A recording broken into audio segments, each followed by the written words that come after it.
once said, to succeed, you have to find something to hold on to, something to motivate you, something to inspire you. This is exactly what my grandmother did. My grandma, she was raped, she was abandoned, she was neglected, but that didn't stop her from becoming successful and inspiring and a great member of the society. At the age of 11, my grandmother was pulled out of elementary school. And elementary school back in the 50s isn't like how it is now. My grandma couldn't read very well, and she couldn't write very well. She could barely know how to spell correctly.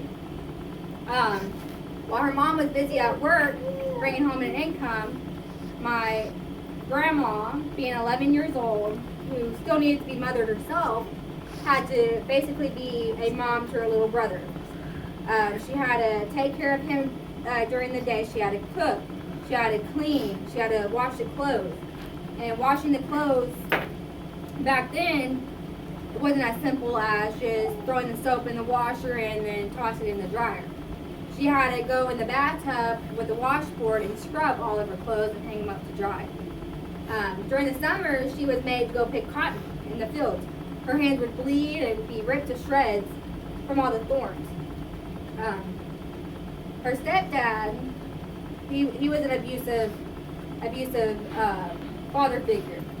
My grandma would take her and her little newborn brother into the closet whenever her stepfather came home early before her mom, because she was scared that she'd get beat for any little thing, like leaving a baby toy out or a leaf flew in from the open door. Everything was her fault. But, when she told her mom didn't believe her, even though she showed her all the bruises she's had. Like I said, my grandmother was beaten, but she was also raped by the same stepfather. From the time she was 4 years old until she finally ran away when she was 16.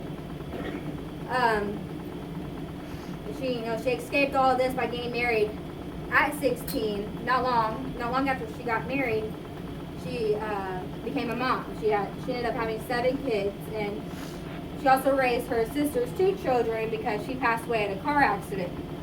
She always promised herself that her children would have an education. And this is a promise that she continued to have.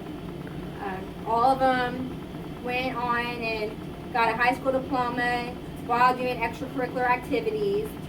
And when they came home with homework, my grandma would sit there and study their homework.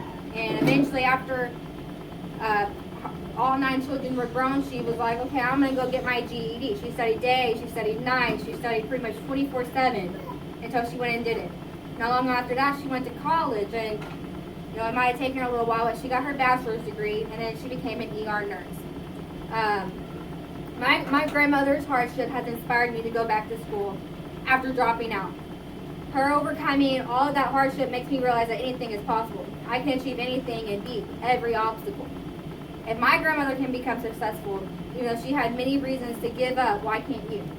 Life is hard, it throws you different obstacles, and sometimes you think you'll not be able to overcome it. But it's just like that famous quote, this too shall pass. Tomorrow is a new day, new challenges will arise, old ones will settle down, but challenges should not stop you from succeeding. If anything, it should encourage you. You can beat every challenge, you can beat every obstacle, and you can succeed.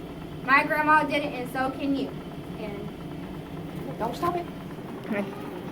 Here's my audience: Elizabeth, my aunt, my sister, my daughter, nephew, and grandma. Okay.